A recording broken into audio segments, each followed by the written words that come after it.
Hello, ladies and gentlemen. It is I, Brandon Wynn, back again with Critical Failure. Just so you know, I literally just filmed this, but for some reason it didn't want to work. So if I seem kind of unenthused, that's why I just did this. Literally had to re-go through everything just to check what the hell went wrong. And for some reason, just didn't want to record. Anyways, these are the Horn Devils. I'm going to call them the Malebranche. It's spelled male branch, like Malebranche. Kind of gives me a French type of thing behind it, but Malebranche, that's like the most thing I can get to. It's infernal. I don't fucking know, dude. But anyways, these these things are pretty cool, actually. They're lazy to the point of belligerence and reluctant to put themselves in harm's way. Moreover, they hate and fear any creature stronger than themselves. When they are sufficiently provoked or antagonized, the fury of these fiends can be terrifying. The Malebranche stands as tall as an ogre and is sheathed in scales as tough as iron.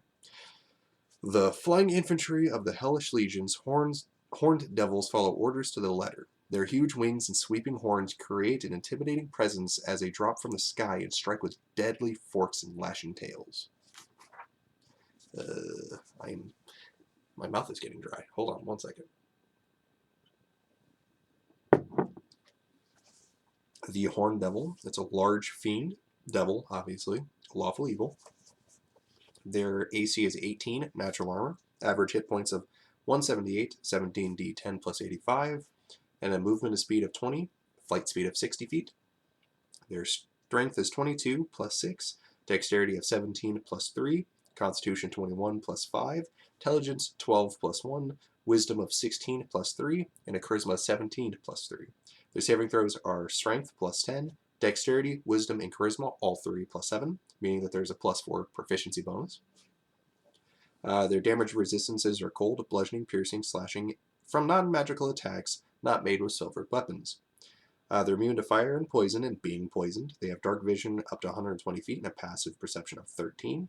They speak infernal and have telepathy up to 120 feet and are a challenge rating 11, 7,200 XP. They have Devil Sight, meaning that magical darkness does not impede their dark vision, and magic resistance, which everyone knows about. They have multi-attack. The devil makes 3 melee attacks, 2 with its fork and 1 with its tail. It can use Hurl Flame to replace in place of any of the melee attacks. Of course, you can use this how you see fit. If you want to do like all 3 fork attacks, all 3 tail attacks, depending on distance on all that jazz, it's really up to you, or all 3 Hurl Flames. The fork, it's a melee weapon attack, plus 10 to hit, a reach of 10 feet, 1 target only, 15 average, 2d8 plus 6 piercing damage. And then the tail, it's a melee weapon attack, plus 10 to hit, reach of 10 feet, 1 target only, 10 average, 1d8 plus 6 piercing damage. The target is a creature other than undead or construct and must succeed a DC 17 Constitution saving throw or lose 10 average, 3d6 hit points at the start of each of its turns due to an infernal wound. Each time the devil hits a wounded target with this attack, the damage dealt by the wound increases by 3d6. Any creature can take an action to staunch their wound with a successful DC 12 Wisdom Medicine check. The wound also closes if the target receives magical healing. Now, how I would go about this is make sure it was holy water. Obviously, magical healings includes potions and stuff like that, but the only other way would just be holy water, and you have to use holy water with the check. I wouldn't think that you could do it otherwise. Like, it doesn't make sense that, regular water or beer or whatever you decide to staunch a wound with would cure it somehow other than holy water. That's something that I would do as a thing. So if your players just don't carry it or don't have magical healing access, then you're shit out of luck. And guess what? Keep thwapping them with this tail. Just keep hitting them to stack that damage. Because guess what? This creature is going to think that. It knows its abilities. It's going to bludgeon someone with that and keep piercing them with that fork. And guess what? There might be 5 of you, but that 3d6 keeps adding. So it's 3d6 plus 3d6 plus 3d6 up until he finally dies. And you know what he's going to do? He's going to turn around and he's going to poke someone with the fork and then thwap the guy again while he's poisoned. And it's already 2 automatic fail saves, plus the poison condition, which he's going to contain or remain with while he's downed. So even if he passes one save, the damage condition or the poison condition is just going to kill him. So if you really have a problematic character or want to really do something to scare your party, do that to an NPC. Like hoity-toity paladin man who, has a dark past where, he used to be a bad person and he's finally atoning for his sins because, he just recently became a paladin, or, some other stuff. You never know what to do with that.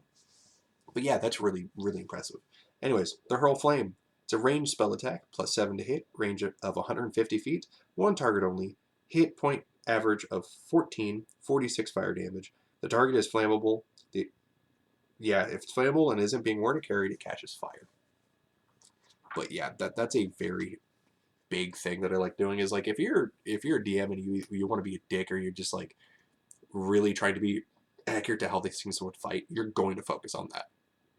They're probably not fighting alone as is, so why not focus on one character at a time to really hone in on the fact that these things are dangerous, 3d6 stacks up mainly when you're focusing an attack on one individual. Like, it's insane. Anyways, thank you guys for watching. I'll see you guys in the next video. Peace.